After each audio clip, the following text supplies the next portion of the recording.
Makakaalam kung gaano tayo ngayon inaabuso. Bawat kwento ng Pangulong Duterte noon narinig lang sa buong Pilipinas. Ngayon, narinig na sa buong mundo. Nalalaman ang buong mundo kung gaano kabulo. Kung ano yung ama sa ng anak. Malalaman ng mundo na lahat ng alyado ng Pangulo, lahat ng alyado ng mundo hanggang hindi natin mababawi si Pangulo Duterte. Let us bring DRRT home.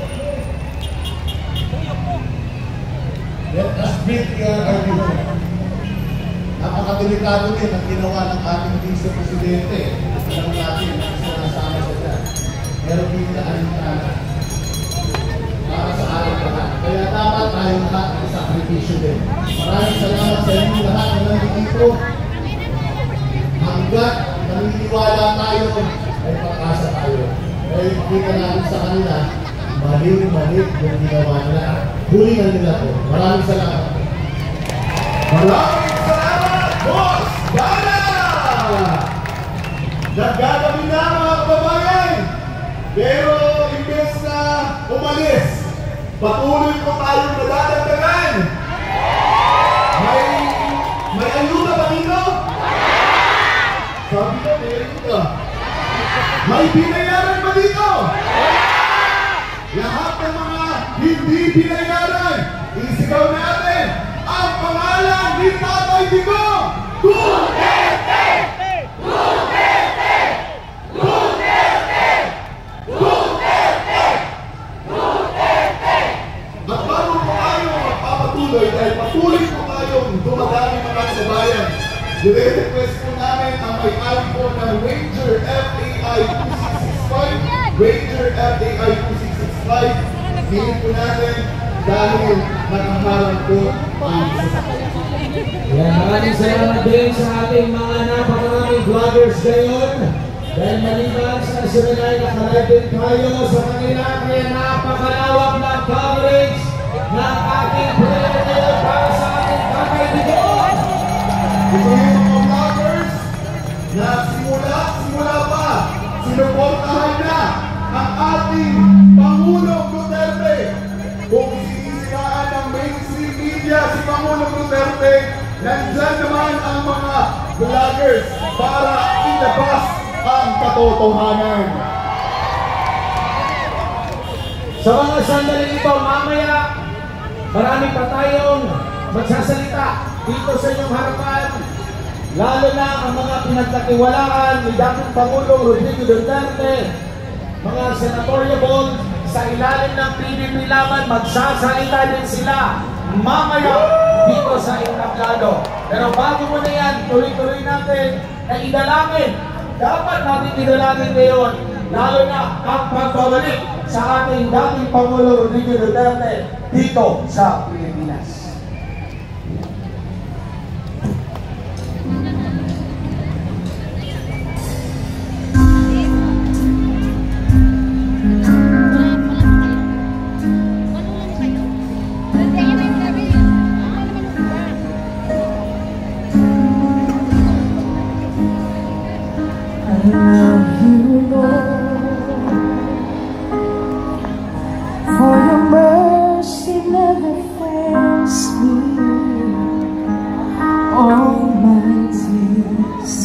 I've been held in your hands from the moment that I wake up until I lay my head. Oh, I will sing of the goodness of God. 'Cause all my life you have been faithful. All my life you have been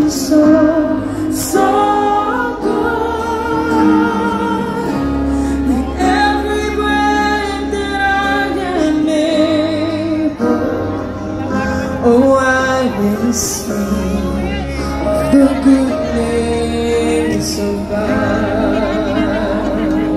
I love your voice. You have led me through the fire in darkest night. You are close like no other. I've known you as a father.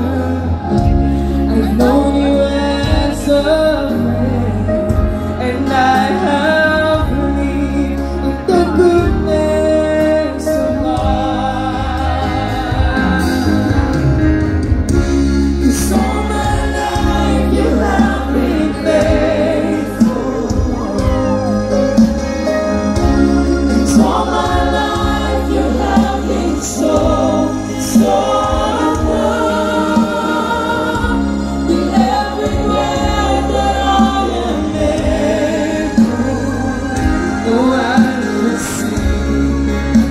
Goodness of God. Your goodness is running after, it's running after me.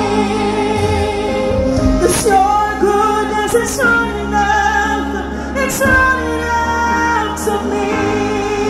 With my life laid down, I surrender now. I give you everything.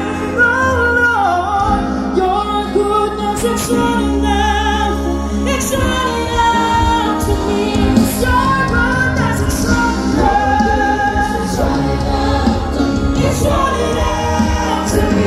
It's your goodness, it's running after, it's running after, it's running after me. With my life laid down, I surrender now. I give you everything. Your goodness is running after, it's running after me.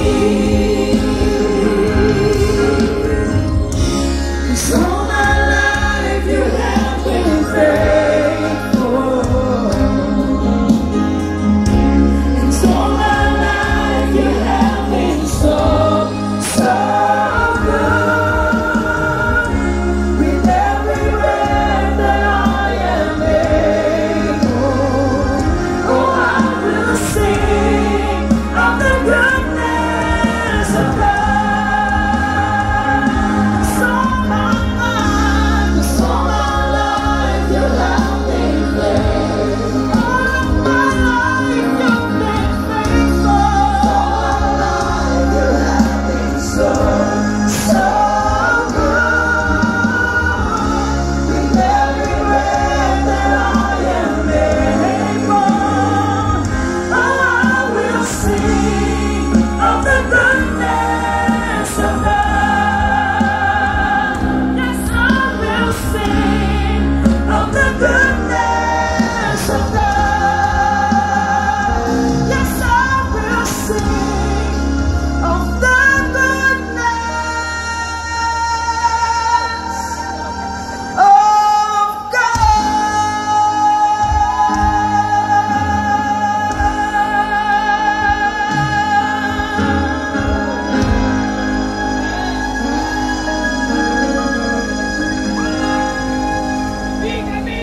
Ayan, sino po ang naniniwala na sinagot na ng Panginoon ang ating mga dalangin? Sino po ang naniniwala na makakasama natin muli si Tatay Digong? Iba-iba man yung reliyon natin, iba-iba yung paniniwala natin. Pero dahil sa pagmamahal natin sa bansang Pilipinas at sa pagmamahal natin kay dating Pangulong Rodrigo Roa Duterte, tayo ngayon ay nagkakaisa dito sa Liwasang Bonifacio at sa iba't ibang bahagi ng bansa, at maging kasama natin ang mga OFWs na patuloy na nagmamahal kay dating Pangulong Rodrigo Duterte. At ngayon mga kababayan, para magpatotoo sa mga nagawa ni dating Pangulong Rodrigo Roa Duterte, atin pong tawagin ang legal counsel ni Pastor Apollo C. Quiboloy, walang iba kundi si Attorney Kay Laurente.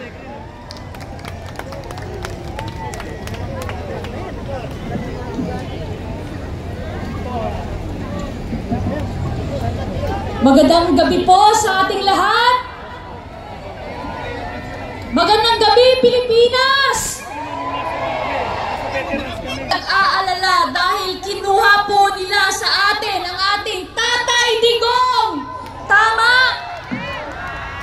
Mga kababayan, andito po ako sa inyong harapan para po ibahagi ang mensahe at dalangin ang isa sa matalik na kaibigan ni Tatay Digong, walang iba kundi si Pastor Apollo C. Quiboloy. At babasahin ko po, mga kapatid. Dalawa po ito.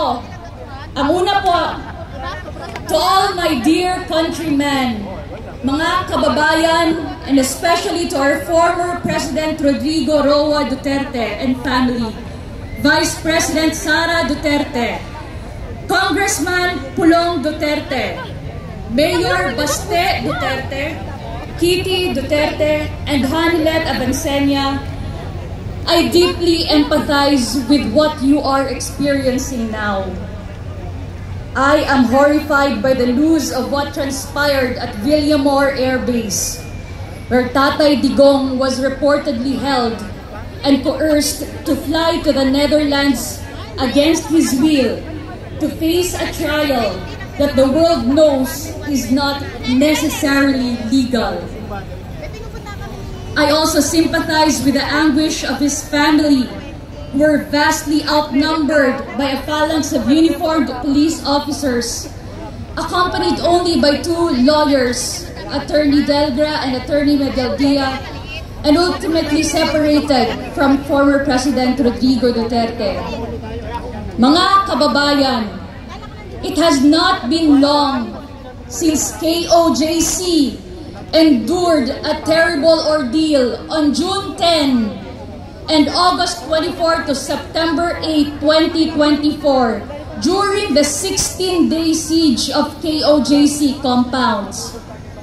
These events are shocking to the Filipino psyche because such actions are uncharacteristic of our culture.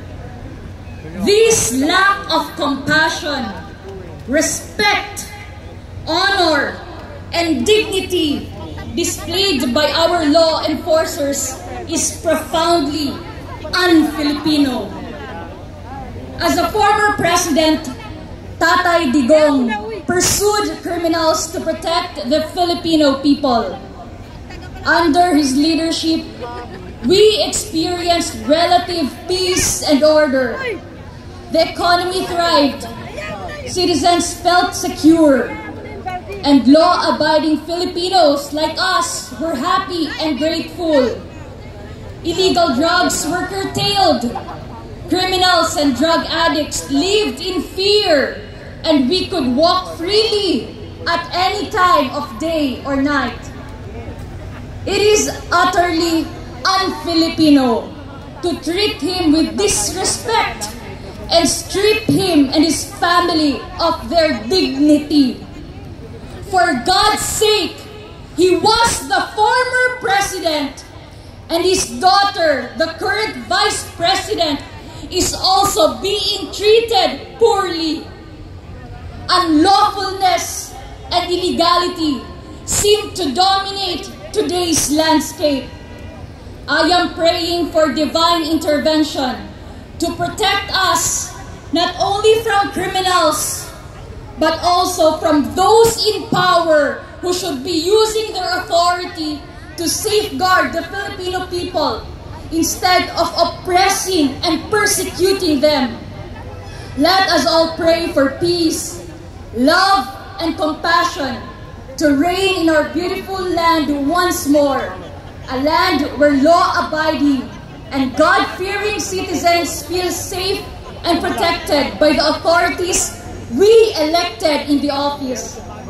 We must pray for unity among our divided people and work to eradicate hate, jealousy, greed for money, and greed for power, the roots of all evil. May the fear and love of God reign supreme in the hearts of our nation's leaders. God Almighty will save the Philippines. To God be the glory, para sa Diyos at Pilipinas nating mahal, by Pastor Apollo C. Quiboloy. Mga kababayan, may isa pa pong mensahe ang ating pinakamamahal na pastor. Ito po, Tagalog version naman po. Sabi ko nga po, napakalapit po at matalik na kaibigan ni Pastor. Kaya po parang, sabi nga niya, parang namatayan ang feeling niya. Parang may vacuum. Kaya tayo po lahat, we feel the same way, we empathize po. So ito po ang mensahe ni Pastor. And it reads, magandang gabi po sa inyong lahat mga kababayan. Lahat po ng ating pagkakaisa ngayon sa prayer rally dito sa Liwasang Bonifacio ay para sa ating minamahal na bansa at sa ating former President Pangulong Rodrigo Roa Duterte na ngayon ay nasa Hague, Netherlands upang siya ay litisin sa mga sinasabing akusasyon o kasalanang kanyang ginawa.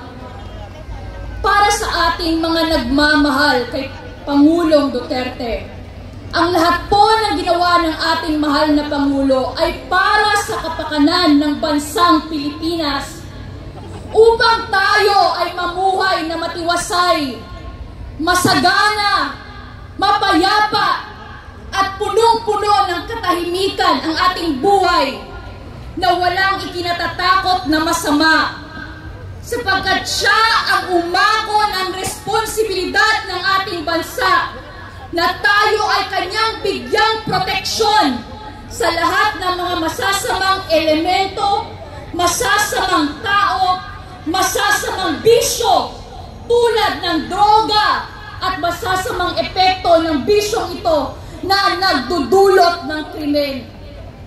Tayo'y nagpapasalamat sa paglilingkod ng ating butihing mayor na naging presidente, na naging kaibigan po ni Pastor Quiboloy sa matagal ng panahon. Mga 28 taon na rin silang magkaibigan.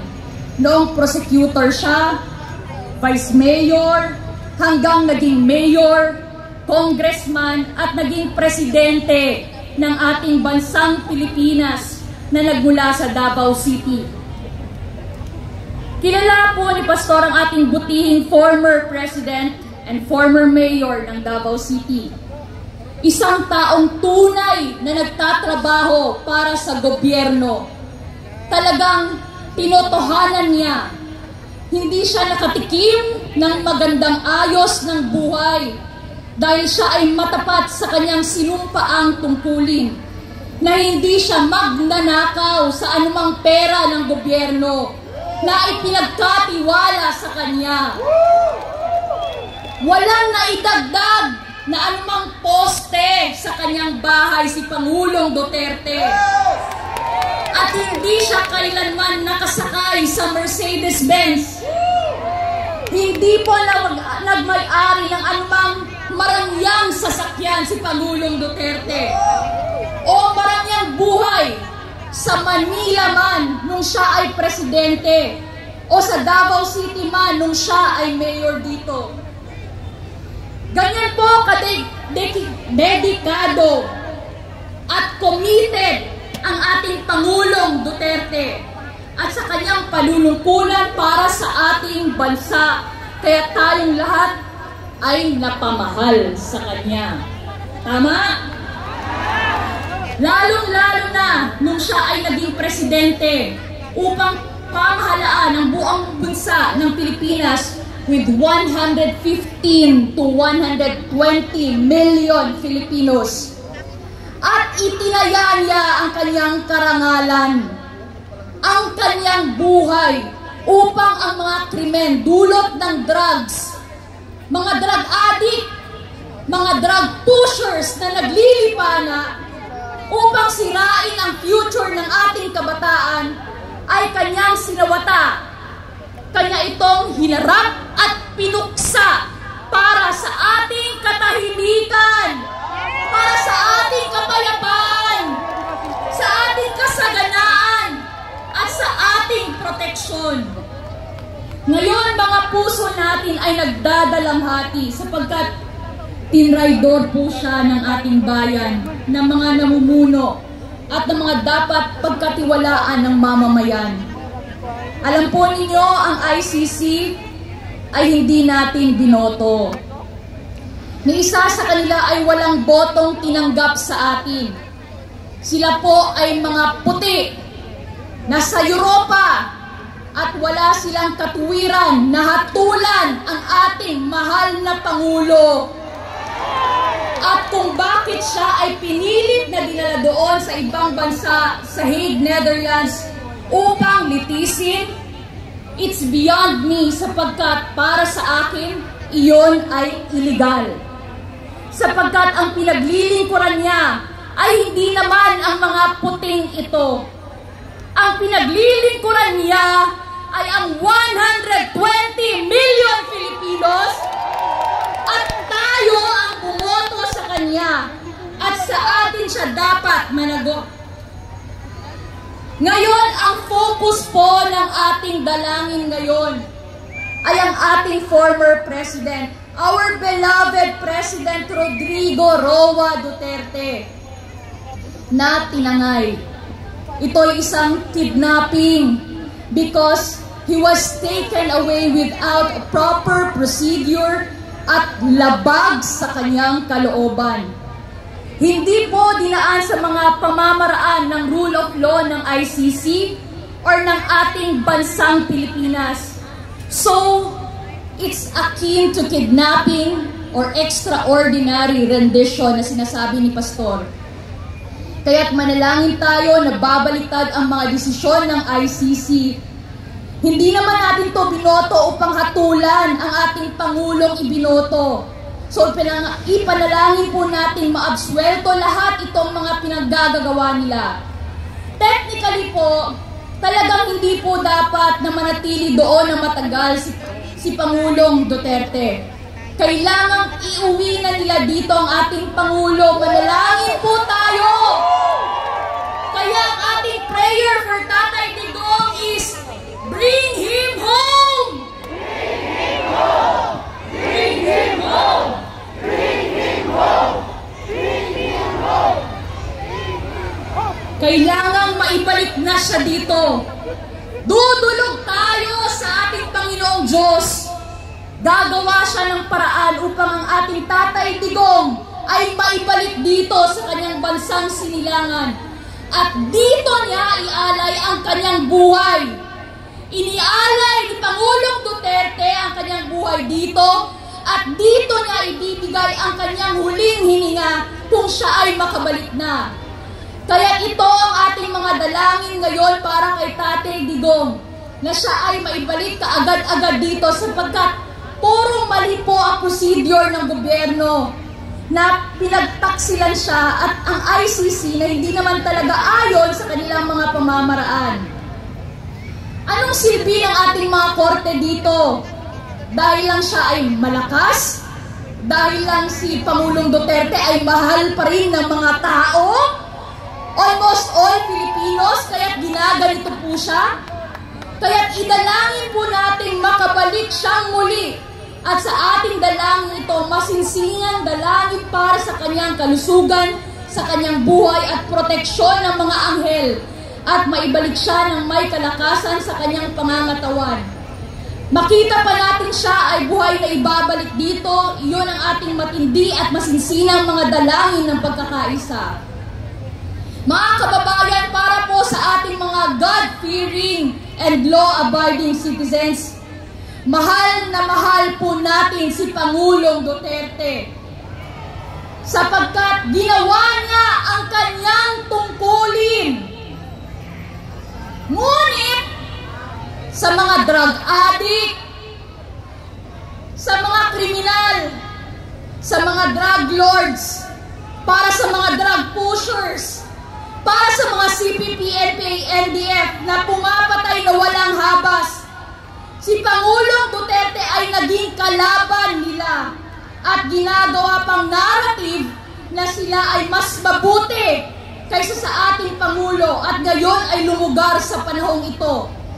Nagkaroon sila ng pagkakataon na mahawakan ang renda ng ating gobyerno at siya ngayon ay inusig, siya ngayon ay sinikil, siya ngayon ay ginawan ng hindi karapat-dapat. Kinuha po ang karangalan ng ating Pangulong Duterte. Kinuha po ang kanyang dignidad, katulad po ng ginawa sa Kingdom of Jesus Christ at kay Pastor Apollo Kibuloy. Remember po, the 16 days siege sa aming compound. Religious compound po. Ang karangalan po namin, ang aming pong dignidad ay ninakaw ng mga taong nasa kapangyarihan na akala mo'y mga barbaro at akala mo'y mga walang pinag-aralan at akala mo'y mga may kapangyarihan na dapat pumotekta sa atin. Ngunit sila mismo ang sumira sa tinatawag na rule of law kasi naging lawless at naging illegal ang kanilang ginagawa. Ang kanila pong palaging sinasabi, whether you like it or not, gagawin namin ito sa inyo. Ano po ito sa inyong tingin? Parang patay ang demokrasya ng ating bansa ngayon? Wala nang rule of law. Ang batas ay para lang sa atin, ngunit hindi para sa kanila. Ito po ang masaklap at ito ang masakit na nangyayari ngayon. Kaya sa ating prayer rally, idalangin natin ang ating mahal na bansang Pilipinas na naway pagharian tayo muli ng ating Panginoong Diyos. Alisin ang mundo ng kadiliman at kasamaan na ating tinatahak ngayon. Mga kababayan, manalangin tayo na ang pag-ibig, ang pagkakaisa, ang pagmamahalan, pagkakaintindihan ng bawat isa't isa sa ating mga Pilipino ay bumalik ng muli at bigyan tayo ng tagapamahalang katulad ni Pangulong Duterte na bigyan ng pusong may dangal, mayroong pag-ibig sa kanilang sinasakupang mga mamamayan. Kaya tayo ngayon, magkakaroon po tayo ng prayer rally, dumudulog po tayo sa makapangyarihang Ama. Luluhod po kung pwedeng lumuhod sa kanilang mga bahay sapagkat siya lang po ang ating makapangyarihang Ama ang may hawak ng lahat ng sitwasyon sa ating buhay na naway baguhin, na naway kaawaan naman tayo, na naway bigyan na naman tayo ng grasya upang ang ating bansa ay sakupin na naman ng kaliwanagan at katwiran, ng katapatan at ng mabuting pamahalaang magiging gabay natin, magiging ilaw na katulad ng sinabi ng ating Panginoong Diyos. Mga kababayan ko, huwag po tayong mawalan ng pag-asa. Kaya nandito po tayo sa prayer rally na ito. Tumayo po tayong lahat, mga kababayan. Kung pwede pong lumuhod, yung mga nasa kanilang tahanan, pwede po tayong lumuhod. Itaas po natin ang ating dalawang kamay. Linisin po natin ang ating mga puso at dumalangin sa ating makapangyarihang Ama na naway ang grasya niya at ang pag-ibig niya ay muling manaig sa ating lupang sinilangan, ang ating mahal na bansang Pilipinas. Itaas po natin ang ating mga boses. Dumalangin po tayo sabay-sabay, mga kapatid, sa ating makapangyarihang Ama sapagkat sinabi niya, ask and it shall be given, seek and you shall find, knock and it shall be opened unto you. Kumatok ka at ika'y bubuksan. Maghanap ka at ika'y makakatagpo. Humingi ka sa ating makapangyarihang Ama at ikaw ay bibigyan. Sinabi niya sapagkat ang lahat ng humihingi, binibigyan. yan. Ang naghahanap ay makakatagpo, at ang kumakatok, bubuksan para sa kanila.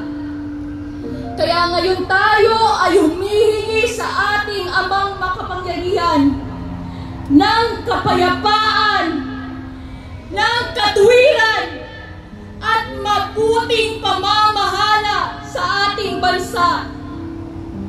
Naghahanap tayo sa bansang ito ng katahimikan, ng kahusayan, at ng katuwiran sa ating bansa, lalong-lalo na sa pamamahalang ito.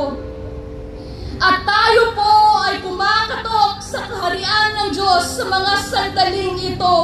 Amang makapangyarihan, buksan po ninyo at ibigay niyo po ang biyayang aming hinihingi, sapagkat sinabi niyo po ang lahat ng humihingi ay inyong bibigyan. Lahat po ng kumakatok ay bubuksan, at lahat ng naghahanap ay makatatagpo. Ngayon, ang panahong ito upang tayong lahat, ang buong Pilipinas, lalong-lalo na dito sa pangunguna natin sa Liwasang Bonifacio, ay magtaas ng ating kamay at gabayan tayo ng ating dakilang Ama. Alisin ang kadiliman dito, alisin ang mga nagdudulot ng kadiliman, at ang isang mabuting pamamahala ang kanyang ihandog at ibigay sa atin upang tayo ay tunay na makaramdam at magkaroon ng karanasan ng tunay na bagong Pilipinas. Bago sa puso, bago sa pag-iisip, bago sa lakad sa buhay na walang bisyo, lalo na ng droga, at lalong-lalo na ng mga kriminalidad na ating nakikita sa ating kapalibutan. Naway gabayan tayo ng ating dakilang Ama, pangunahan tayo at basbasan tayo sa ating mga dalangin ngayon. At ako naniniwala, sa pamamagitan ng anak, ang kasagutan ay kanya nang ipinagkaloob sa atin sa mga sandaling ito. Makikita natin bubukas ang langit para sa ating lahat, at ang ating pagbabagong inaasam at inaasahan ay may pagkaloob sa atin sa bandang huli ng ating mga panalangin dito. Makikita natin ito at tayo ay kanya-kanyang magpapasalamat sa Kanya, sapagkat hindi po patay ang ating Diyos. Siya po ay buhay na nakikinig sa ating mga dalangin. Kaya ito ngayon ang ating pagkakaisa, at pagkapit-bisig tayo, magkaisa ng puso't layunin, at hingin natin ang gabay ng ating dakilang makapangyarihang may kapal, na tayo ay kanyang gabayan sa tunay na landas ng kaliwanagan, katapatan, at pag-ibig, at mabuting pamamahala. Huwag po ninyong kalimutan ang ating mahal na Pangulong Duterte na nasa Netherlands ngayon, Ama. Huwag niyong kalimutan si Vice President Sara, ang kanyang pamilya, ang pamilya ng ating Pangulong Duterte, ang kanya pong asawa, mga anak na siyang nagtatanggol sa kanya. Nakita natin kung ano ang nangyari sa kanya doon sa Villamor Air Base. Wala pong kagalang-galang, walang respeto na hinila ang kanyang mga kasamahan. Pati siya ay pinagsabihan pa ng hindi maganda. Hindi po ito gawa ng Diyos. Ito ay gawa ng masamang espiritu. Talagang sinisikil ni Satanas na nagkatawang tao ang mga taong ginagamit ng Diyos sa kaliwanagan upang ang peace and order at ang kasaganaan ay mapapa sa ating bansa. Ayaw talaga ni Satanas yun. Kaya ngayon, tumatahak tayo sa kadilimang ito. Pero mas makapangyarihan ang Diyos kaysa anumang galamay ng kasamaan. Let us overcome evil with good by our united prayer. Na lahat tayo, anuman ang relihiyon ninyo, wala na pong diskriminasyon ngayon. Magkaisa tayo bilang Pilipino at ialay natin ang ating bansa sa ating poong may kapal. At alam kong ang kasagutan ay kanyang ibibigay sa ating lahat sa pangalan ng ating dakilang Ama, ang ating Panginoong Hesukristo. Itong lahat ay magkakaroon ng kasagutan at tayong lahat ay magkakaroon ng liwanag, magkakaroon ng kasaganaan at magkakaroon ng kapayapaan at kasiyahan sa ating buhay na ang ating pong hinihingi ay kanyang ibibigay. Maraming salamat po at pagpalain tayong lahat ng ating dakilang Ama. Amen and amen. Palakpakan po natin ang ating dakilang Ama. Muli, on behalf po of Pastor Apollo C. Kibuloy, mabuhay po ang Pilipinas, mabuhay po si Tatay Digong. Maraming salamat po. Sino po ang naniniwala na sinagot na ang ating mga dalangin ng Diyos Ama?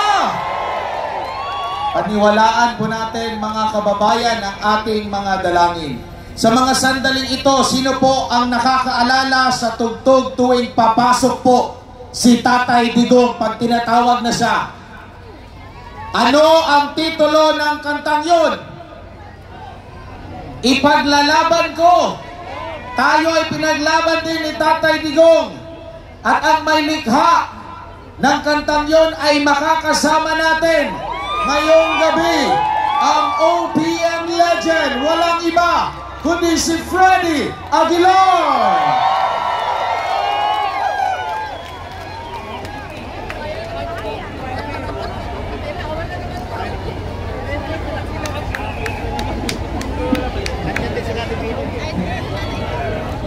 Magandang gabi po sa inyo lahat. Kanina pa po ako doon na mga alas 3 yata. Alauna ba yun? Alauna. Yung oras ba tayo yun? Alauna. Kanina pa po kami doon at katulad din po ninyo, kami po ay hindi napagkakatulog ng tama mula nung trinidor po nila yung minamahal nating Pangulo. Kauna-unahang Pangulo na talagang nagdulot ng tunay na pagbabago sa bansa natin ay binastos pa po ng mga traidor. Kaya ang kakantahin ko po ngayon ay tungkol sa kalayaan, sapagkat naniniwala po ako na dahil po sa ginawa nila ay nawalan na naman po ulit tayo ng kalayaan. Sa madaling salita po ay inagaw na naman nila sa atin yung ating ipinaglaban nung ating itinakbo ang kaibigan natin si Digong, kung tawagin namin mga close sa kanya. Kaya kakantahin ko po sa inyo lahat ito at kung gusto po ninyong sumabay ay okay lang po.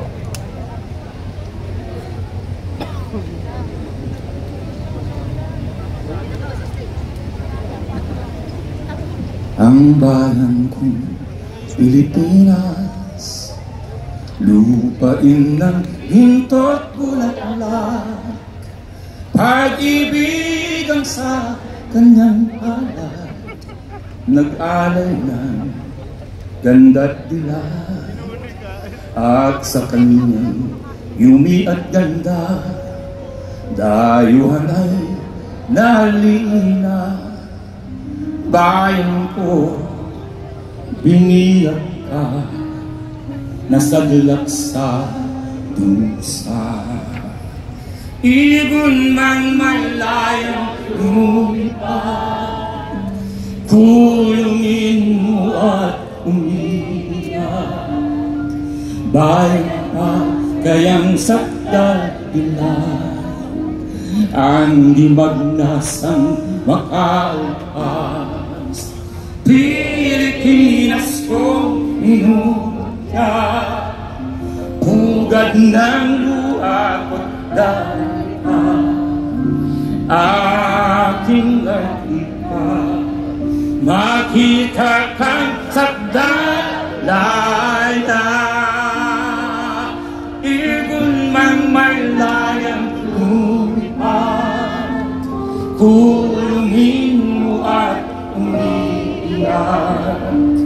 bayan pa kayang sakdal ang gimagnasang makaalpas. Pilipinas kong hinumutya. Tol, wag ka makailam dito. Luha ng pag-ibig ko at dalita. Kaya nga, akapela eh. Akapela nga eh. Angin at ika, makita kan sakdal laya.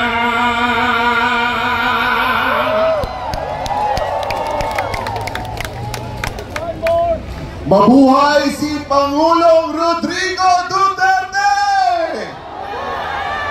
Sinong naniniwala na makakalaya ang ating Pangulo? At ang ating Pangulo ay makakasama natin dito sa bansang Pilipinas! Muli natin isigaw, bring him home! Bring him home! Bring him home! At ngayon mga kababayan, para sa pagpapatuloy, atin pong tawagin ang isa sa mga masugid na taga-suporta ng ating mahal na Pangulo, dating Pangulo Rodrigo Roa Duterte. Atin pong tawagin si Sir Paulo Marcoleta.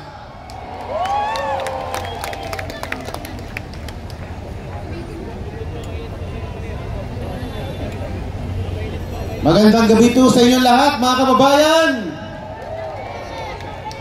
Ako po ang panganay na anak po ni Senatorable Dante Marcoleta, ang tinaguriang pambansang simangot, na lalo naman ngayon ay talagang sumisimangot dahil sa mga nangyayari ngayon. Kung siya ganito kalalim ang kunot, mas lalong lumalim ang kunot niya sa loob dahil sa mga pinaggagawa ng administrasyong ito sa ating mahal na Pangulo. Sino po sa inyo dito ang nabudol?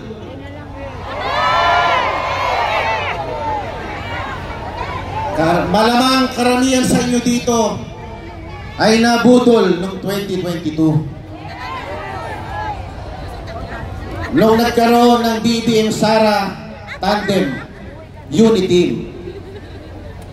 Akala natin si BBM will redeem their name because for 37 years ay sinira ng kanilang mga kalaban sa politika. Sabi nila, never again. 37 years silang sinisira ng mga kalaban. So, sa ating paniniwala, siguro naman pagbubutihin ni Pangulong Bongbong ang kanyang pamumuno. 2022, lumipas ang 6 na taon. Nag-aantay ako. 2023, nakanganga pa rin ang mamamayang Pilipino. Ano na? President Bongbong. Nag-isip ako, baka naman naghahanda pa. Baka naman naghahanda pa ng kanyang pinaka matindi na launch at paglilinis ng kanyang pangalan. 2024 at ngayon 2025 na. Ano nangyari sa bansa natin? Masasabi nyo ba ng Pilipinas ay mas magandang kalagayan ngayon kaysa noon panahon ni Pangulong Rodrigo Duterte? Sa huling survey po, 61% ng mga Pilipino inaamin nila na sila po ay mas mahirap ngayon kaysa noon. Tatanungin ko kayo, mga kababayang Pilipino, kaya niyo pa bang tumagal ng 3 taon? Kaya niyo pa ba ng 3 taon na panibagong paghihirap?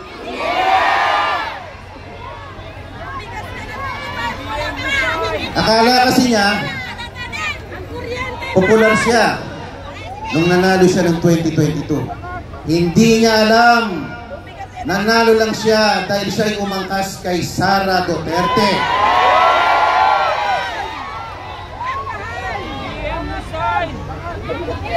Hinihintay natin ano bang gagawin niya sa bagong Pilipinas. Yung pala, naging mistulang bagoong Pilipinas. Kala ko may gagawin siya para sa ating bansa. Wala naman pala. Mas gusto niya lang palang namamasyal, nanonood ng Formula 1 Grand Prix racing sa iba't ibang bansa. Ano ba naman ito? Ito ba ang gusto natin na Pangulo? Akala siguro niya, 2022 nga nanalo ko. 37 years nang sinira. Ang pangalan ko, nanalo pa rin ako. Dadaanin ko lang ito sa magandang marketing at social media. Makakabalik na naman ako. Tama ba yun? Papayag ba tayo mga Pilipino? Madadaan pa sa social media pag nagugutom na ang mga Pilipino? Hindi siguro. Matalino ang mga Pilipino. Okay. Sorry, I'm carried away, Ma'am Hana.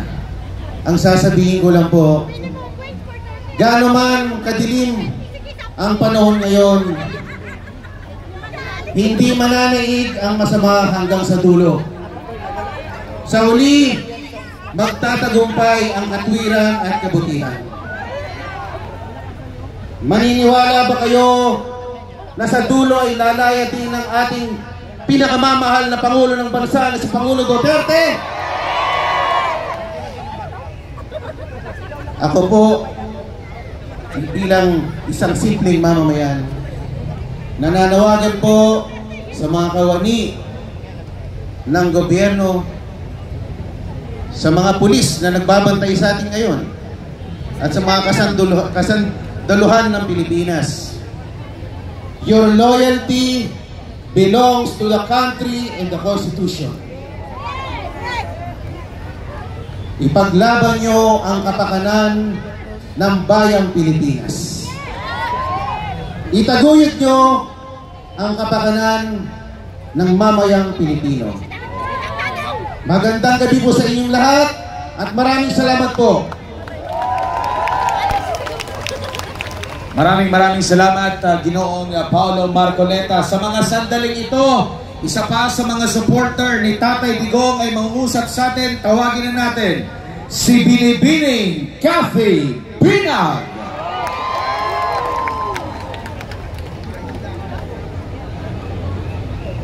Magandang gabi!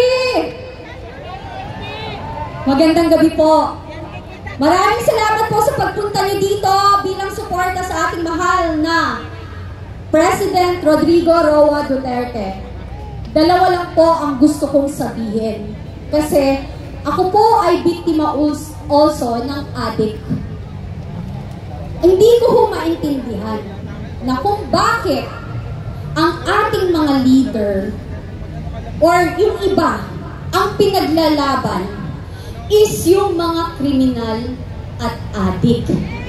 Bakit ho hindi nila ipaglaban din yung mga katulad kong biktima na mga addict? Hindi ko sinasabing ang pagpatay ay tama. Wala hong ganon. Pero sinasabi nilang may due process dapat nung pinili na magkaroon daw ng sinasabi nilang EJK. Bakit ho? Yung hubang 2 taon or 5 taon na naghahasa ng isang drug addict, nagkaroon din huba ng due process? Hindi, di ba?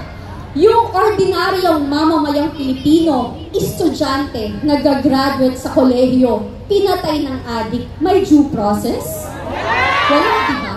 So kaya kayo dyan, kayo, nang sinasabi nyo, you are after for human rights, tigilan niyo po kami. Kasi kung human rights, mas binibigyan niyo ng pansin yung mga biktimang bata, kababaihan, at mga biktima ng pinapatay ng mga drug addict at nasirang buhay ng mga drug pusher and dealers. Hindi nanghihinigo ako kasi pag ikayo, alam nyo, kapag kayo po ay biktima, hindi nyo alam saan nanggagaling yung galit. Kasi hindi ko maintindihan bakit mas binibigyan ng pansin nila ang mga kriminal. Eto po yan. Noong naging addict po kayo, yung pamilya nyo, kamag-anak nyo, choice nila yan. Yung nagbenta sila ng droga, choice nila yan. Yung naging drug lords and drug dealers sila, choice din nila yan. Pero yung mga naging biktima ng mga yan, ng drug dealers, ng drug addicts, at drug pushers, hindi ho nila choice na maging biktima. So please, tigilan nyo kami. If you want, pag-usapan natin ng human rights, mas ipaglaban nyo ang 2 taong ginahasa, 5 taong ginahasa, lolang ginahasa, ang pinatay ng walang kamalay-malay, yun ang ipaglaban nyo. Yun ang masakit. Kasi pinaglalaban nyo kriminal. Kaya pinaglalaban yung mga walang kwenta. I'm sorry, hindi ako sorry, not sorry. Kasi napaka-peke. This is not about human rights. This is a political assassination. Kasi kung kampante kayo at talagang confident kayo na ang liderato nyo ay nasa tama at okay, hindi kayo manggigipit ng tao.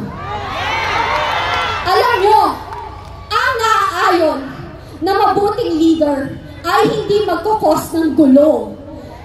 Ang leader na talagang ang malasakit sa mamamayang Pilipino ay hindi magbibigay ng pasakit. Yun lang po. Maraming salamat. Maraming salamat, Binibining Kathy Binag. Talagang galit tayo sa mga adik at mga pusher, mga drug lord. Galit tayo sa kanila dahil sila nagpaparami sa mga bangag. Kaya yan ang nilabanan ni dating Pangulong Rodrigo Duterte. Sa mga sandaling ito, meron pong mag-aalay ng awitin sa atin. Tawagin natin si Ana Rivera. Magandang gabi po sa inyong lahat. Maaari po may nakakatanda pa po sa akin. Ako po si Ana Insoraya ng Fire noon sa Itbulaga. Siyempre yung mga kaidaran ko, naaalala ko. Yung mga bata, hindi. Pero okay lang yun. Naiintindihan ko. Kung sa bagay, nag-check ako nung isang araw, parang 18 years old pa lang ako eh. Ngayon matanda na, okay lang yun. Anyway po, Sir Philip Salvador, nandito po sa harapan. Palakpakan po natin.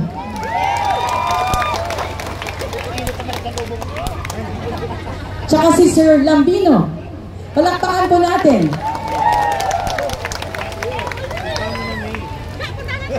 Noong nabalitaan ko po na si tatay po ay kinuha sa airport, napakasakit po, ang sakit-sakit. At lalo nang mas masakit pag nakikita ko po sa Facebook yung mga ibang kakilala ko na sinasabi nila na deserve niya. You deserve it, sabi. Deserve ba niya? Palagay ko nga hindi. Kasi siya lang ang presidente na nagmahal ng tunay sa Pilipino. Naniniwala ho ba kayo? Ngayon po, meron po akong isang awitin. Actually po, ito ay original po. Ay, meron pang isa idol ko nandito. Attorney Vic Rodriguez, palakpakan niyo po.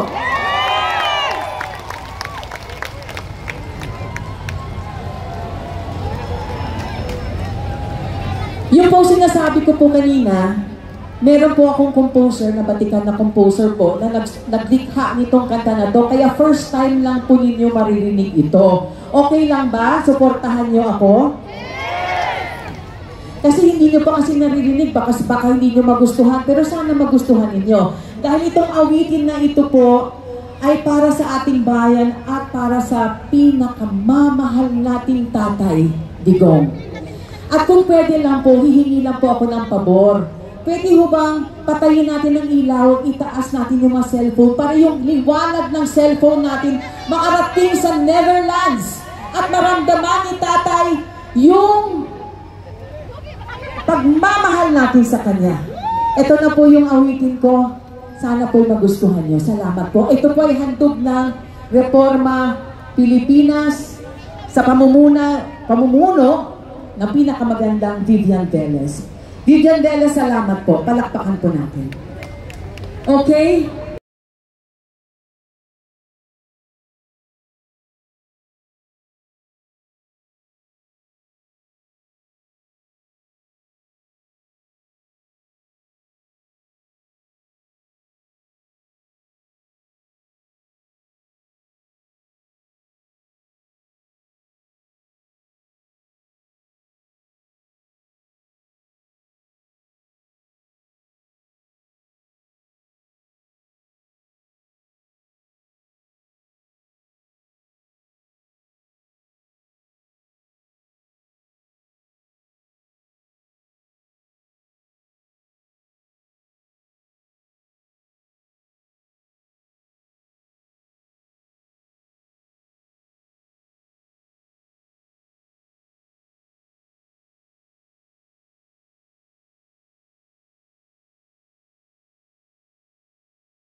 Mabuhay ang Pilipino! Mabuhay si Tatay Digong! Ibalik natin si Tatay Digong! Bring him back! Bring him back! Bring him back! Bring him back! Maraming salamat po! Mahal ka namin, Tatay. Maraming salamat, Ana Rivera! Mabuhay ang bansang Pilipinas! Mabuhay si Tatay Digong!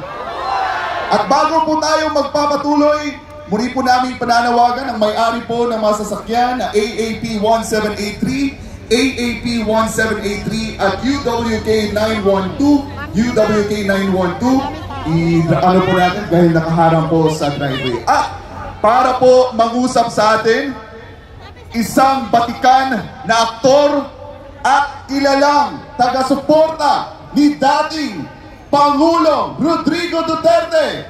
Walang iba kundi si Sir Cesar Montano.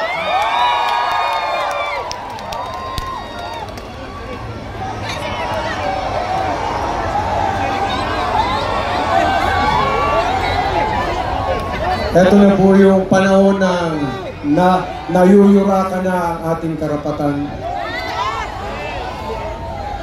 Masyado na pong mababaw ang tingin sa atin. Ang katotohanan at katuwiran ay tinatapakan na. Hindi na tayo pwede magbulag-bulagan dito. Hindi natin pwedeng isarado ang ating mga mata. Kung ano yung dapat nating ipaglaban na natin. Ito na po yung panahon na yun. Nais ko pong ibahagi sa inyo isang awitin na ginawa po namin ating kaibigan from Cagayan de Oro. Si Charlie Busaco. Ang title po nito ay Pilipinas. Ito po ay patungkol sa ating karapatan, patungkol sa mga problema ang pumapasok sa ating bayan, kung paano natin dapat harapin ito. Pero dapat harapin natin ito nakasama ang Panginoong Diyos. Kaya tama po ito. This time, this is beyond our control. We need God. We need prayers. We need to be together and pray. Kasi kapag kasama natin, di ba sinabi ng Panginoon, ask anything in my name and I will do it. Sa John 14:14. Diligin natin sa Kanya, i-claim natin na babalik ang ating Ama na si Tatay Digong. Gawin po natin yun. At ibibigay niya yun sa atin. Ito po yung awit na yun. Sana po ay makanta nyo rin, makasama ko kayong umawit ngayong gabi dito.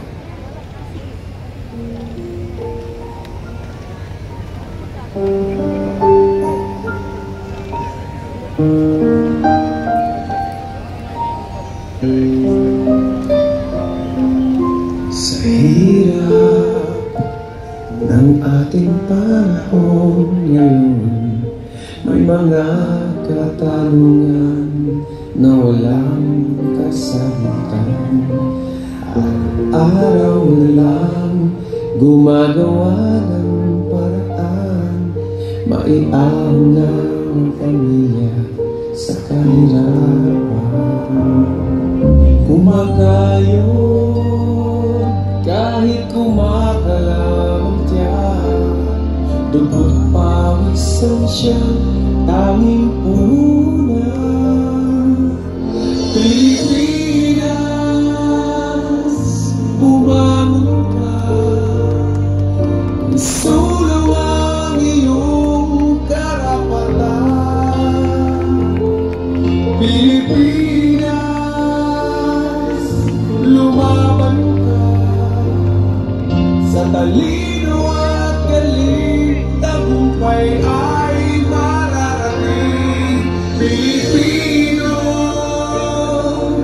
kung may pagsubok man, lilipas dito, maging panatag ka,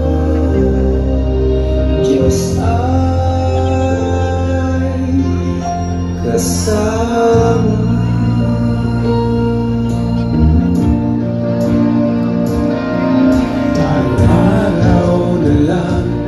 Gumagawa ng paraan, maiahon lang ang pamilya sa kahirapan. Masakit man, mawalay sa minamahal, makamtan lang ang taging pangarap. Huwag kang pumaya, magpa-apply sa kanino man. Lahat tayo'y pantay-pantay sa mata ng may kapal. Pilipinas, bumangon ka, isulong ang iyong karapatan. Pilipinas, lumaban ka, sa talino at galing, tagumpay ay mararating. Pilipino, kung may magsubok man, lilipas dito, maging panatag ka, Diyos ay kasama.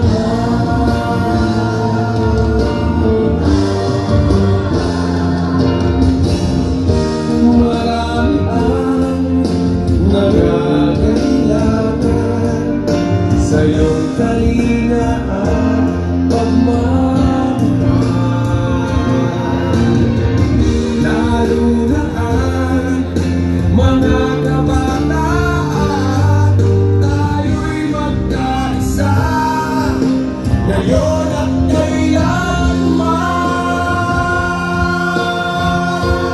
Pilipinas, umanod ka, isulong ang iyong karapatan. Pilipinas, lumaban ka sa talino at galing, tagumpay ay mararating. Pilipino, kung may pasukan, lilipas dito, manipalatan ka, Diyos ay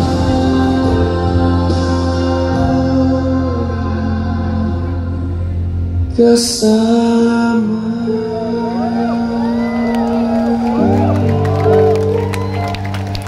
Manipalatan ka, Diyos ay kasama.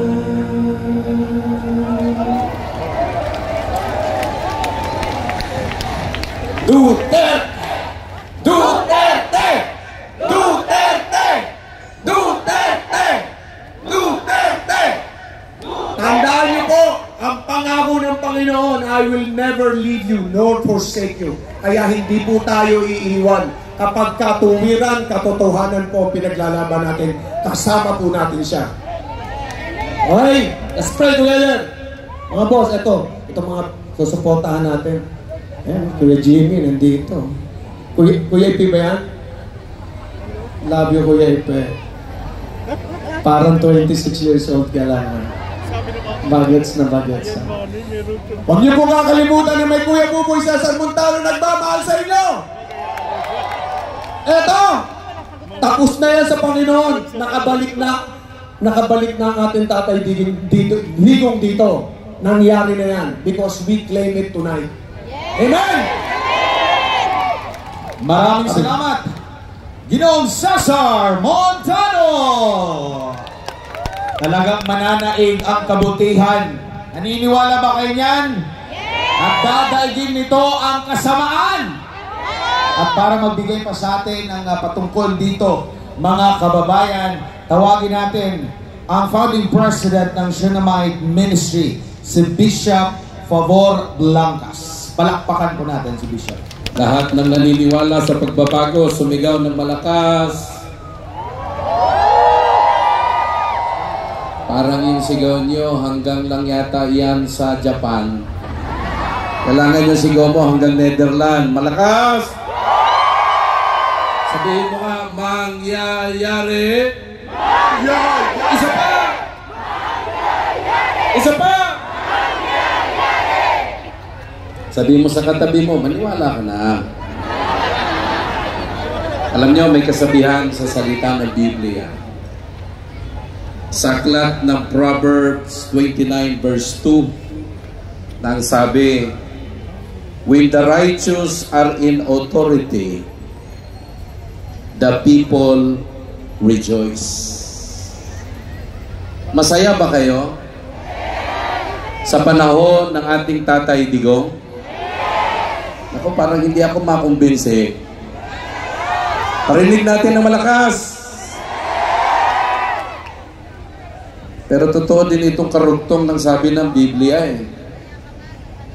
But when the wicked rule, the people mourn. Bakit tayo masaya nung sa panahon ng ating Tatay Digong? Kasi yung driver's license mo at driver's license ko, naging 10 taon. Parang yung mga hindi sumisigaw, hindi na-renew. Yung passport mo, ilang taon? Kaya tayo nagsasaya kasi ang daming nagawa na napakaganda sa buhay natin. Ang Pilipinas, sumaya. Parang kasasabi ko lang na sumaya, tumahimik lang. Ang Pilipinas, gumanda. Nawala ang adik. ang daming nabago ang buhay. At naniniwala tayo na mayroong tamang tao na ginamit ng Diyos para maituwid, maitama ang ating buhay. At bakit tayo nalulungkot ngayon? Sapagkat alam natin, yung sa panahon ng ating Tatay Digong, naging tama ang ating mga buhay. Mahina yan. Pero ngayon parang may tama eh. Ha? Ano ba? Tama o may tama? Pero ang isang bagay na alam natin, itong ginagawa natin ngayon, tama ito. Para matapos na ang masama. Nalala ko lang ang sabi ng isa sa mga respetadong tao ng Singapore na si Prime Minister Lee Kuan Yew, for evil to succeed, for good man nothing to do good. Sabihin mo sa katabi mo, nasa tamang lugar ka ngayong gabi. Lakasan mo, nasa tamang lugar ka ngayong gabi. Kasama din natin yung mga senador na magtatama sa atin sa darating na eleksyon. At sinong naniniwala magsisimula yan ngayong gabi? Sabay-sabay nga, mangyayari. Isa pa!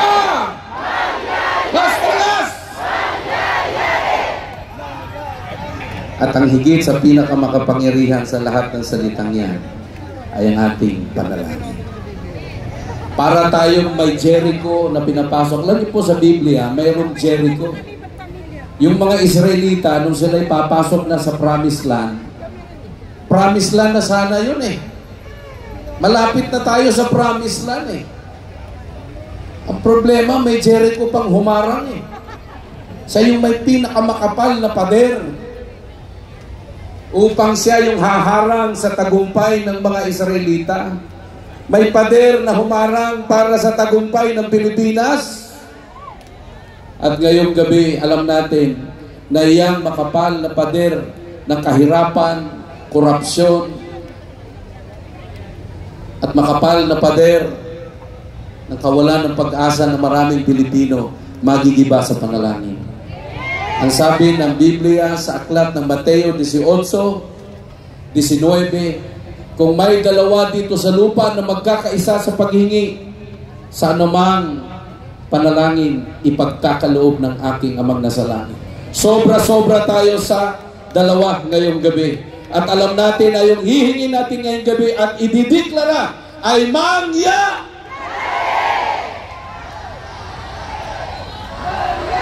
Isa pa! Yung 10 senador ng at yung pag-uwi ng ating Tatay Digong. Simulan natin ito sa paglapit sa Diyos. Mari po ba tayong lahat tumayo? At ang pinaka-mensahe talaga nito, alam natin na sa Diyos ay walang imposible. At sinong naniniwala na yung mga ICC chamber ngayon ay nanginginig na? At sa ating panalangin ngayon, kinakausap na sila ng ating mahal na Diyos.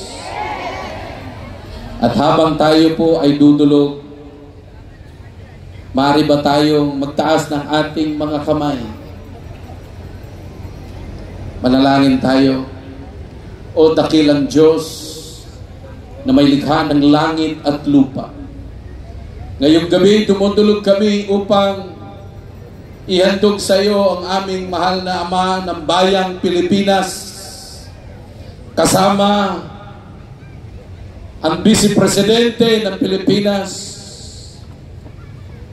at ang buong Duterte family. Nagdideklara kami ng iyong pagkilos, ng iyong kapangyarihan. Aming dalangin ang iyong patuloy na paghahari, pagpapala sa kanilang buhay. Nasaan man ngayon sa kinalalagyan sa Netherlands ng ICC ang aming Tatay Digong, palalakasin mo siya. At lahat ng kanyang sasabihin ay isang mensahe ng tagumpay para sa bansang Pilipinas. Dalangin namin ang iyong malayang pagkilos at pagtugon sa lahat ng mga panalangin. Samahan niyo po, Panginoon, ang bansang ito. Mula Luzon, Visayas at Mindanao. Na sa lahat ng mga tapat na naninilbihan sa bayang ito ay iyong pagpapalain. At lahat naman ng mga kurap ay iyong tatanggalin. At papalitan ng mga matutuwid upang magawa ang iyong layunin at kalooban. Pagpalain niyo po ang Luzon, Visayas at Mindanao at ang 115 milyong Pilipino. Kawaan niyo kami sa bansang ito at mahayag ang iyong dakilang layunin at kalooban sa bansang ito, Panginoon. Salamat po sa iyong kabutihan. At ngayon palang gabi, amin ang dinideklara at inaangkin ng tagumpay na ang aming mahal na Tatay Digong ay makakasama at makakapiling namin sa bansang ito. At magawa pa niya ang isang pinakamahalagang tungkulin para sa kaiuunlad at ikatutagumpay ng bayan ito. Salamat dakilang Diyos sa iyong biyaya at pagpapala sa buong pamilya at maging, Panginoon, sa mga senador na kaalyansa ng Tatay Digong. Kayo ang kumatagpo at magpala sa kanilang mga buhay. Salamat sa iyong kabutihan, mahayag ang iyong dakilang kapangyarihan at pagpapala. Ito ang aming samot dalangin na may pananampalataya sa ngalan ng Ama, ng Anak, at ng Espiritu Santo. Lahat magsabi ng Amen. Sabihin mo sa katabi mo, mangyayari. Maraming salamat, Bishop Obor Blancas. Mangyayari at uuwi na si Tatay Digong. At sa pagpapatuloy po ng ating programa, kababayan, para mangusap po sa atin, atin pong tawagin si Attorney Vic Rodriguez.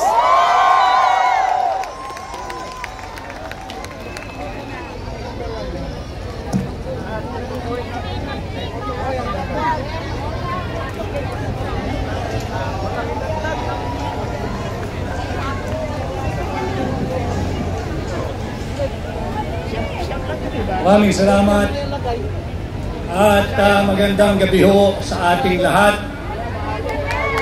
Naway maging isang makabuluhang gabi ang ating ginagawang pagtitipon ngayon.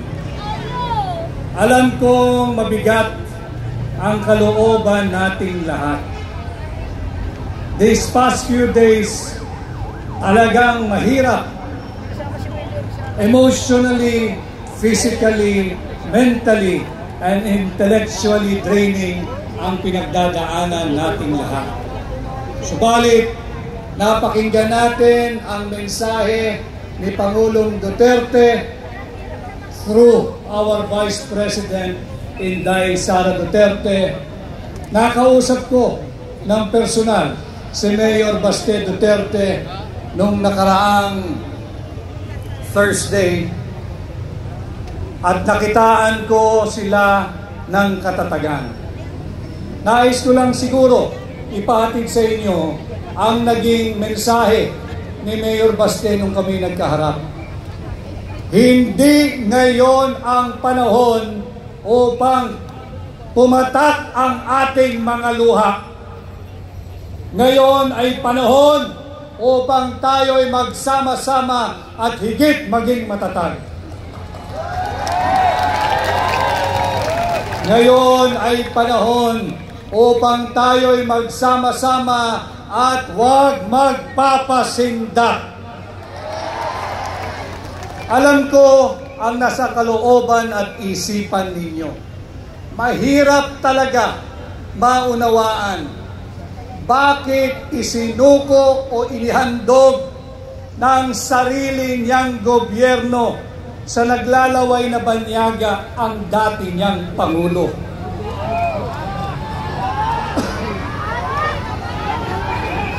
Wala na ba tayong batas na umiiral?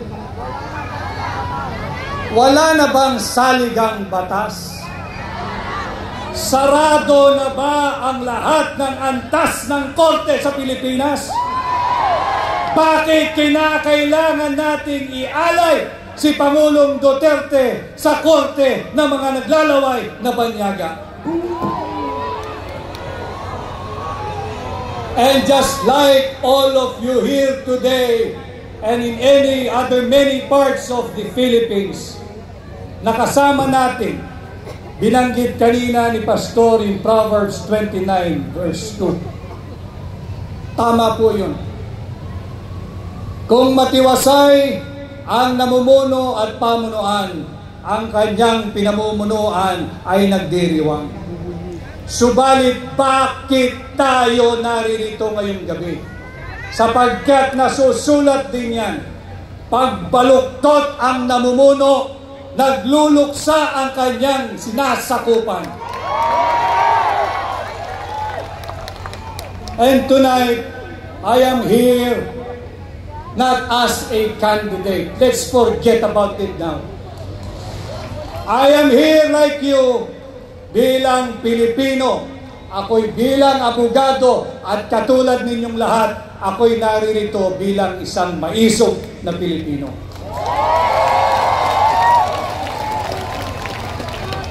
I stand with you, with President Duterte.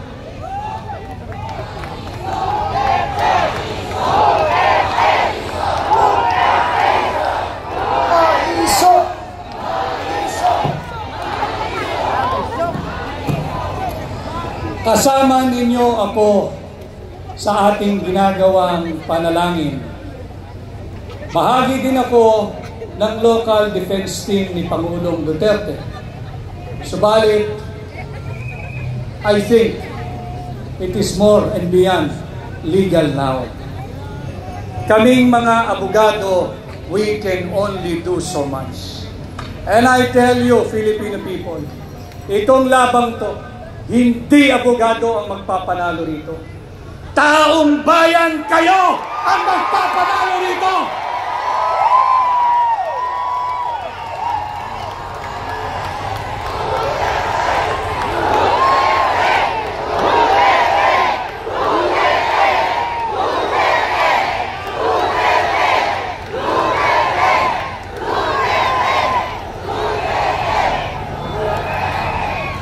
Ipagpatuloy ho natin ang ating ginagawa.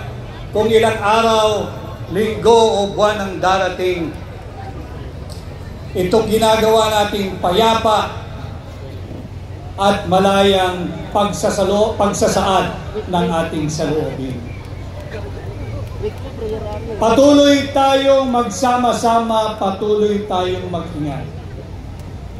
At sama-sama natin ipakilala sa buong mundo na sa bahaging ito ng mundo, merong isang Pilipino na kailanman hindi isusuko ang kanyang soberanya, kasarinlan, kalayaan, at kahit nag-iisang Pilipino ay pakilala natin siya sa buong mundo at ang kanyang pangalan ay Rodrigo Roa Duterte!